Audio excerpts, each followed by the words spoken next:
Thermodynamic temperature is the absolute measure of temperature and is one of the principal parameters of thermodynamics. Thermodynamic temperature is defined by the third law of thermodynamics, in which the theoretically lowest temperature is the null or 0 point. At this point, absolute zero, the particle constituents of matter have minimal motion and can become no colder. In the quantum mechanical description, matter at absolute zero is in its ground state, which is its state of lowest energy.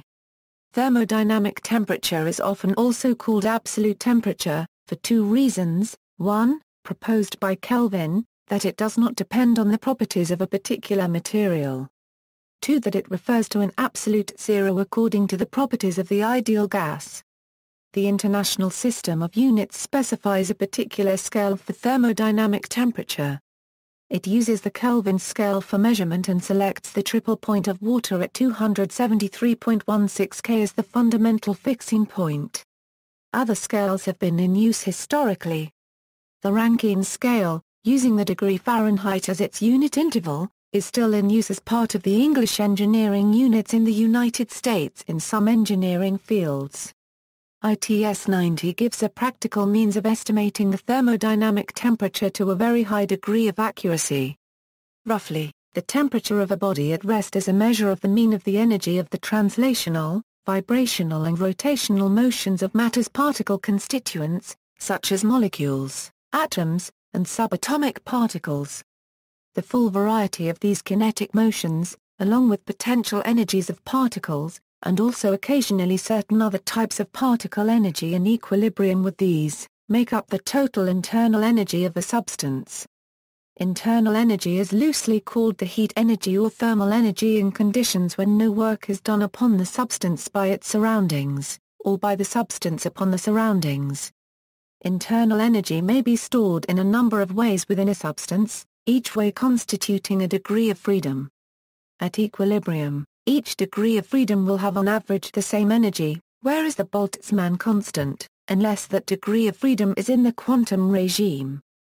The internal degrees of freedom may be in the quantum regime at room temperature, but the translational degrees of freedom will be in the classical regime except at extremely low temperatures, and it may be said that, for most situations, the thermodynamic temperature is specified by the average translational kinetic energy of the particles.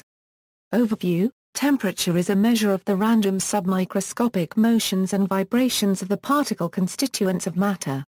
These motions comprise the internal energy of a substance.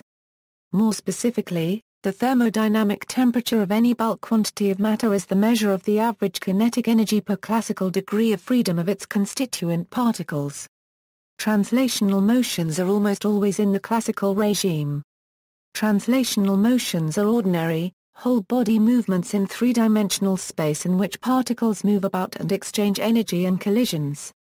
Figure 1 below shows translational motion in gases. Figure 4 below shows translational motion in solids. Thermodynamic temperature's null point, absolute zero, is the temperature at which the particle constituents of matter are as close as possible to complete rest. That is, they have minimal motion, retaining only quantum mechanical motion. Zero kinetic energy remains in a substance at absolute zero.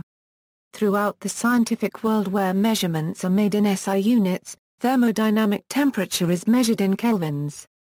Many engineering fields in the US, however, measure thermodynamic temperature using the Rankine scale.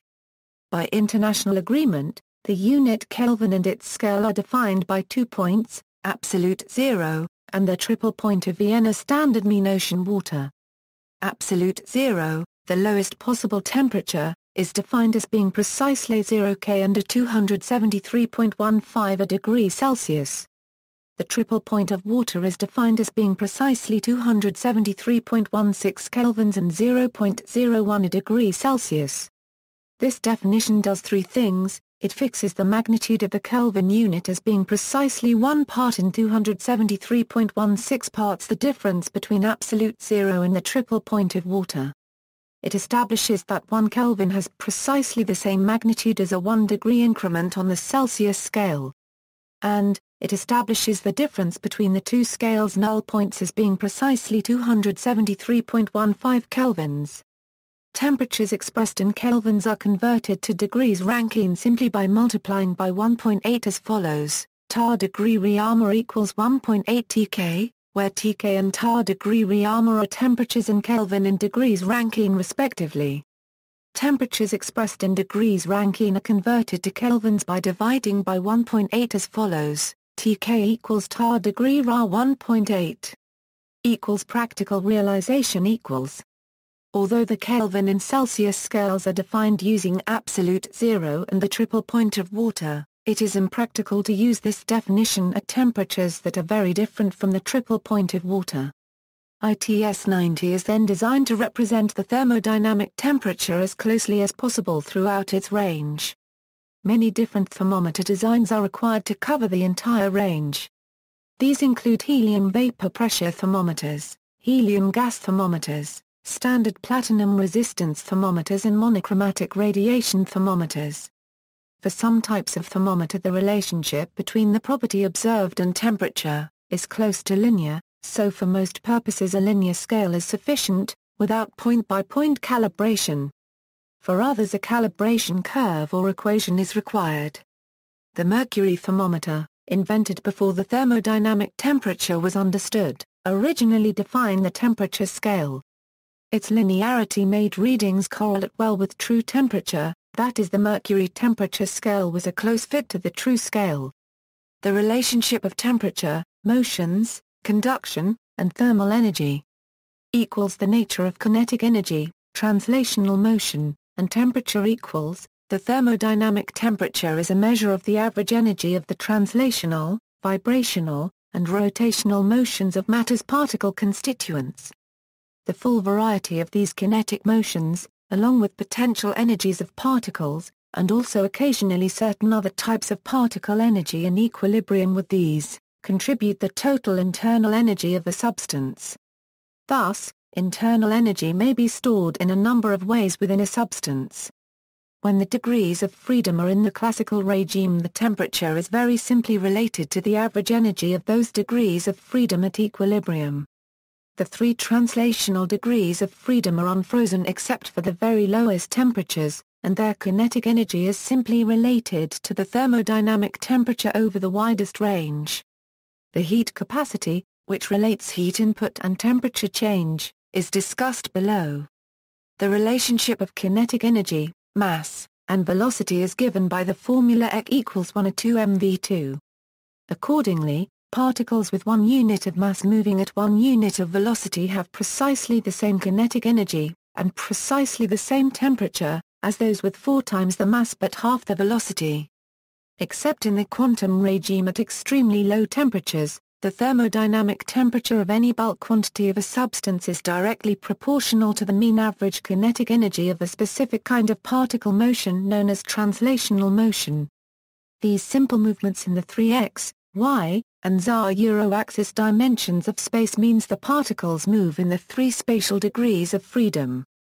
The temperature derived from this translational kinetic energy is sometimes referred to as kinetic temperature and is equal to the thermodynamic temperature over a very wide range of temperatures. Since there are 3 translational degrees of freedom, the translational kinetic energy is related to the kinetic temperature by where is the mean kinetic energy in joules and is pronounced to €OEE bar €KB equals 697713806503999999 unregistered trademark 1.38065004, 24, A, 10 or 23 joules per carat is the Boltzmann constant and is pronounced to €OEK sub euro is the kinetic temperature in kelvins and is pronounced to €OET sub euro. While the Boltzmann constant is useful for finding the mean kinetic energy of a particle, it's important to note that even when a substance is isolated and in thermodynamic equilibrium, the translational motions of individual atoms and molecules occur across a wide range of speeds. At any one instant, the proportion of particles moving at a given speed within this range is determined by probability as described by the Maxwell-Boltzmann distribution. The graph shown here in Fig 2 showed the speed distribution of 5500 K helium atoms. They have a most probable speed of 4.780 km per second. However, a certain proportion of atoms at any given instant are moving faster while others are moving relatively slowly. Some are momentarily at a virtual standstill. This graph uses inverse speed for its z-euro axis, so the shape of the curve can easily be compared to the curves in Figure 5 below. In both graphs, 0 on the z-euro axis represents infinite temperature. Additionally, the x and y-euro axis on both graphs are scaled proportionally. Equals the high speeds of translational motion equals, although very specialized laboratory equipment is required to directly detect translational motions, the resultant collisions by atoms or molecules with small particles suspended in a fluid produces Brownian motion that can be seen with an ordinary microscope. The translational motions of elementary particles are very fast and temperatures close to absolute zero are required to directly observe them. For instance, when scientists at the NIST achieved a record-setting cold temperature of 700 Nk in 1994, they used optical lattice laser equipment to adiabatically cool cesium atoms. They then turned off the entrapment lasers and directly measured atom velocities of 7 mm per second in order to calculate their temperature. Formulas for calculating the velocity and speed of translational motion are given in the following footnote. Equals the internal motions of molecules and specific heat equals. There are other forms of internal energy besides the kinetic energy of translational motion. As can be seen in the animation at right, molecules are complex objects. They are a population of atoms, and thermal agitation constrain their internal chemical bonds in three different ways, via rotation, bond length, and bond angle movements. These are all types of internal degrees of freedom. This makes molecules distinct from monatomic substances like the noble gases helium and argon, which have only the three translational degrees of freedom. Kinetic energy is stored in molecules' internal degrees of freedom, which gives them an internal temperature. Even though these motions are called internal, the external portions of molecules still move rather like the jiggling of a stationary water balloon. This permits the two-way exchange of kinetic energy between internal motions and translational motions with each molecular collision. Accordingly, as energy is removed from molecules, both their kinetic temperature and their internal temperature simultaneously diminish in equal proportions. This phenomenon is described by the Equipartition Theorem, which states that for any bulk quantity of a substance in equilibrium, the kinetic energy of particle motion is evenly distributed among all the active degrees of freedom available to the particles. Since the internal temperature of molecules are usually equal to their kinetic temperature, the distinction is usually of interest only in the detailed study of non-local thermodynamic equilibrium phenomena such as combustion, the sublimation of solids, and the diffusion of hot gases in a partial vacuum. The kinetic energy stored internally in molecules causes substances to contain more internal energy at any given temperature and to absorb additional internal energy for a given temperature increase. This is because any kinetic energy that is, at a given instant, bound in internal motions is not at that same instant contributing to the molecule's translational motions. This extra thermal energy simply increases the amount of energy a substance absorbs for a given temperature rise. This property is known as a substance's specific heat capacity. Different molecules absorb different amounts of thermal energy for each incremental increase in temperature. That is, they have different specific heat capacities. High specific heat capacity arises, in part, because certain substances' molecules possess more internal degrees of freedom than others do. For instance, nitrogen, which is a diatomic molecule, has 5 active degrees of freedom at room temperature, the 3 comprising translational motion plus 2 rotational degrees of freedom internally. Since the 2 internal degrees of freedom are essentially unfrozen, in accordance with the Equipartition Theorem, nitrogen has 5/3 the specific heat capacity per mole as do the monatomic gases. Another example is gasoline. Gasoline can absorb a large amount of thermal energy per mole with only a modest temperature change because each molecule comprises an average of 21 atoms and therefore has many internal degrees of freedom. Even larger, more complex molecules can have dozens of internal degrees of freedom. Equals the diffusion of thermal energy, entropy, Phonons, and mobile conduction electrons equals. Heat conduction is the diffusion of thermal energy from hot parts of a system to cold. A system can be either a single bulk entity or a plurality of discrete bulk entities. The term bulk in this context means a statistically significant quantity of particles. Whenever thermal energy diffuses within an isolated system, temperature differences within the system decrease. One particular heat conduction mechanism occurs when translational motion, the particle motion underlying temperature, transfers momentum from particle to particle in collisions. In gases, these translational motions are of the nature shown above in Fig. 1. As can be seen in that animation, not only does momentum diffuse throughout the volume of the gas through serial collisions, but entire molecules or atoms can move forward into new territory, bringing their kinetic energy with them. Consequently, temperature differences equalize throughout gases very quickly, especially for light atoms or molecules.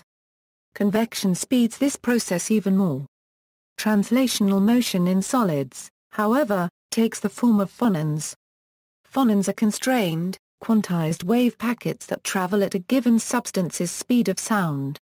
The manner in which phonons interact within a solid determines a variety of its properties, including its thermal conductivity. In electrically insulating solids, phonon-based heat conduction is usually inefficient and such solids are considered thermal insulators. This is because in solids, atoms and molecules are locked into place relative to their neighbors and are not free to roam. Metals, however, are not restricted to only phonon-based heat conduction. Thermal energy conducts through metals extraordinarily quickly because instead of direct molecule-to-molecule collisions, the vast majority of thermal energy is mediated via very light, mobile conduction electrons. This is why there is a near-perfect correlation between metals' thermal conductivity and their electrical conductivity. Conduction electrons imbue metals with their extraordinary conductivity because they are delocalized and behave rather like a sort of quantum gas due to the effects of zero-point energy. Furthermore, electrons are relatively light with a rest mass only 1 or 1,836th that of a proton. This is about the same ratio as a .22 short bullet compared to the rifle that shoots it. As Isaac Newton wrote with his third law of motion. However, a bullet accelerates faster than a rifle given an equal force. Since kinetic energy increases as the square of velocity, nearly all the kinetic energy goes into the bullet, not the rifle, even though both experience the same force from the expanding propellant gases. In the same manner, because they are much less massive, thermal energy is readily borne by mobile conduction electrons. Additionally, because they're delocalized and very fast, kinetic thermal energy conducts extremely quickly through metals with abundant conduction electrons. Equals the diffusion of thermal energy, blackbody radiation equals. Thermal radiation is a byproduct of the collisions arising from various vibrational motions of atoms. These collisions cause the electrons of the atoms to emit thermal photons. Photons are emitted any time an electric charge is accelerated. Even individual molecules with internal temperatures greater than absolute zero also emit blackbody radiation from their atoms. In any bulk quantity of a substance at equilibrium, blackbody photons are emitted across a range of wavelengths in a spectrum that has a bell curve-like shape called a Planck curve. The top of a Planck curve is located in a particular part of the electromagnetic spectrum depending on the temperature of the blackbody. Substances at extreme cryogenic temperatures emit at long radio wavelengths whereas extremely hot temperatures produce short gamma rays. Blackbody radiation diffuses thermal energy throughout a substance as the photons are absorbed by neighboring atoms, transferring momentum in the process. Blackbody photons also easily escape from a substance and can be absorbed by the ambient environment. Kinetic energy is lost in the process. As established by the Stefani-Boltzmann law, the intensity of blackbody radiation increases as the fourth power of absolute temperature. Thus, a blackbody at 824 K emits 60 times the radiant power as it does at 296 K.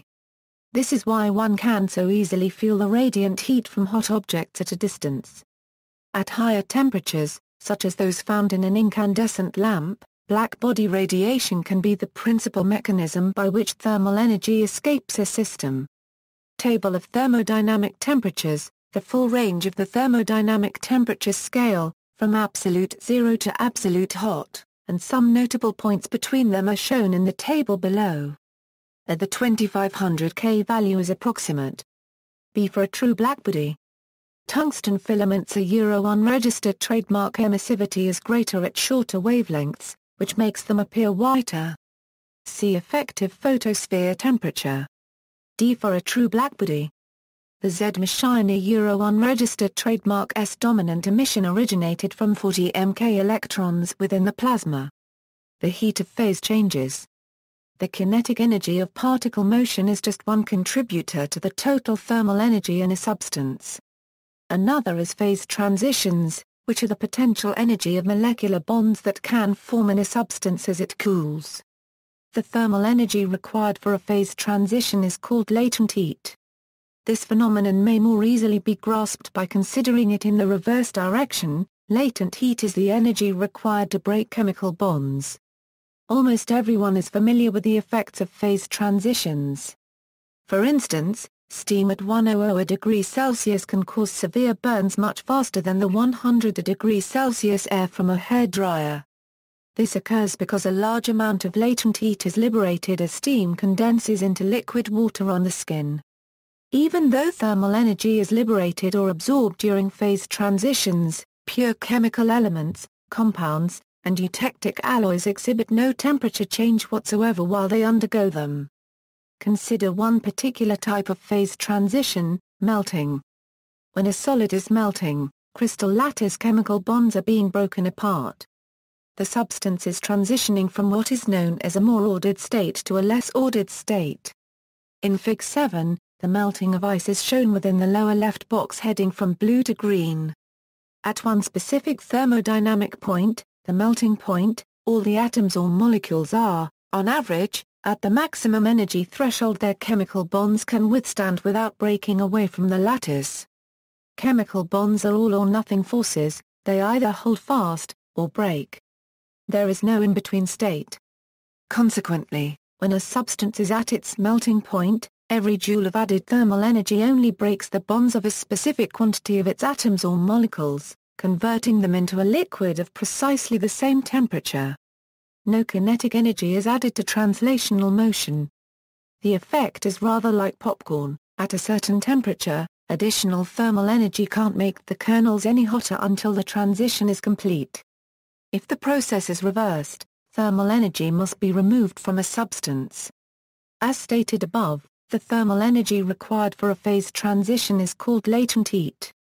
In the specific cases of melting and freezing, it's called enthalpy of fusion or heat of fusion. If the molecular bonds in a crystal lattice are strong, the heat of fusion can be relatively great, typically in the range of 6 to 30 kilojoules per mole for water and most of the metallic elements. If the substance is one of the monatomic gases, the heat of fusion is more modest, ranging from 0.021 to 2.3 kilojoules per mole. Relatively speaking, phase transitions can be truly energetic events. To completely melt ice at 0 degrees Celsius into water at 0 degrees Celsius, one must add roughly 80 times the thermal energy as is required to increase the temperature of the same mass of liquid water by 1 degree Celsius. The metals ratios are even greater, typically in the range of 400 to 1200 times. And the phase transition of boiling is much more energetic than freezing. For instance, the energy required to completely boil or vaporize water is roughly 540 times that required for a 1 degree increase. Water's sizable enthalpy of vaporization is why one's skin can be burned so quickly as steam condenses on it. In the opposite direction, this is why one's skin feels cool as liquid water on it evaporates. Water's highly energetic enthalpy of vaporization is also an important factor underlying why solar pool covers are so effective at reducing heating costs. Prevent evaporation. For instance, the evaporation of just 20 millimeters of water from a 1.29 meter deep pool chills its water 8.4 degrees Celsius. Internal energy, the total energy of all particle motion translational and internal, including that of conduction electrons, plus the potential energy of phase changes, plus zero-point energy comprise the internal energy of a substance. Internal energy at absolute zero, as a substance cools, different forms of internal energy and their related effects simultaneously decrease in magnitude. The latent heat of available phase transitions is liberated as a substance changes from a less ordered state to a more ordered state. The translational motions of atoms and molecules diminish.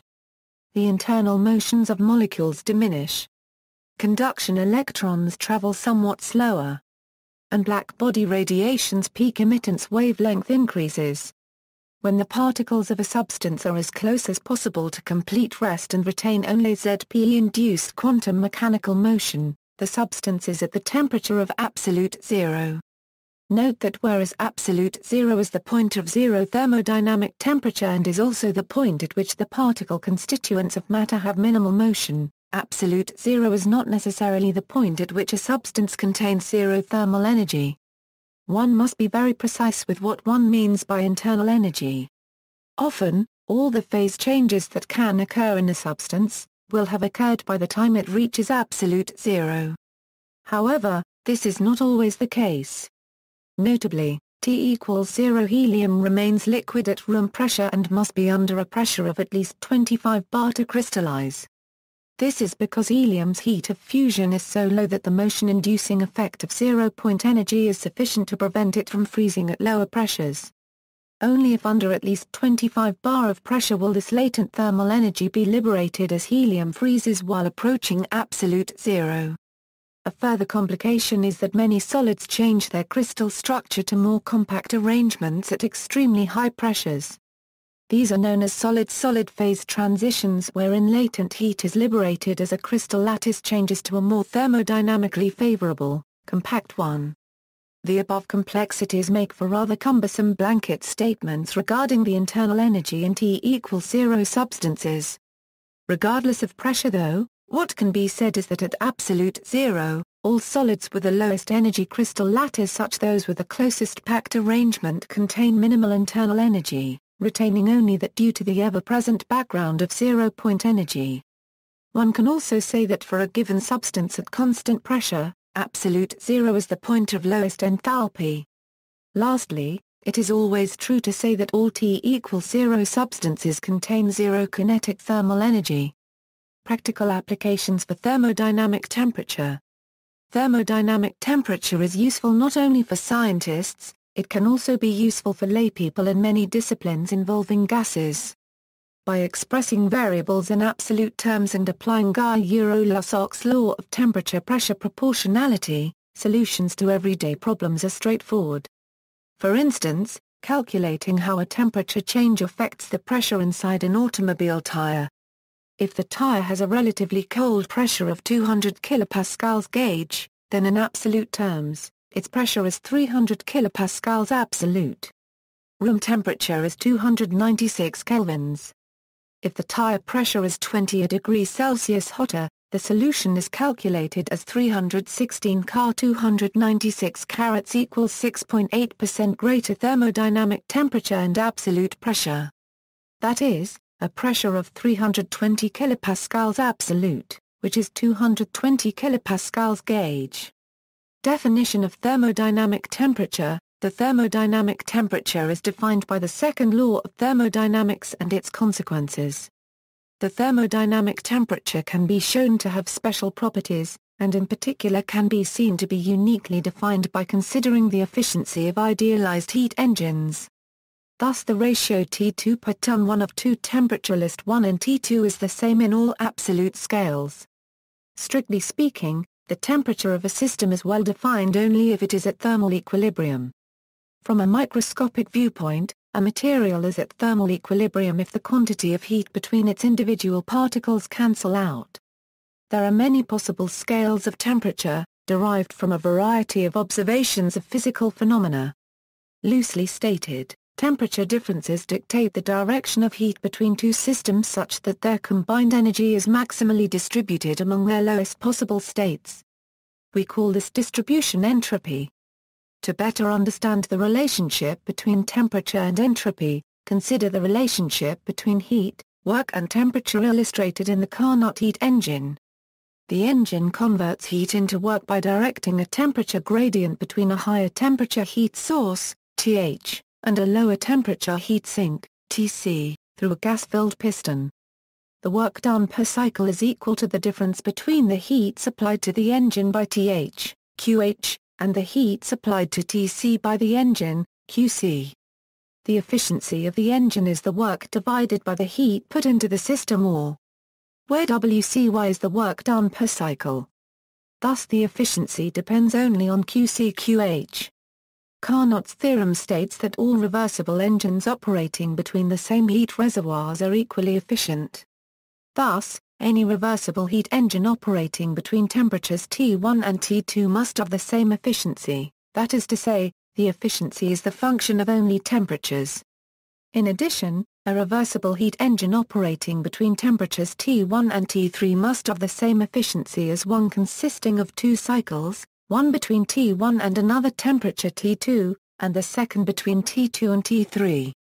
If this were not the case, then energy will be wasted or gained, resulting in different overall efficiencies every time a cycle is split into component cycles. Clearly a cycle can be composed of any number of smaller cycles. With this understanding of Q1, Q2 and Q3, we note also that mathematically, but the first function is not a function of T2, therefore the product of the final two functions must result in the removal of T2 as a variable. The only way is therefore to define the function f as follows. And so that is, the ratio of heat exchanged is a function of the respective temperatures at which they occur. We can choose any monotonic function for r. It is a matter of convenience and convention that we choose. Choosing then one fixed reference temperature, we establish the thermodynamic temperature scale. It is to be noted that such a definition coincides with that of the ideal gas derivation. Also it is this definition of the thermodynamic temperature that enables us to represent the Carnot efficiency in terms of TH and TC, and hence derive that the Carnot cycle is isentropic. Substituting this back into our first formula for efficiency yields a relationship in terms of temperature. Notice that for Tc equals 0 the efficiency is 100% and that efficiency becomes greater than 100% for Tc.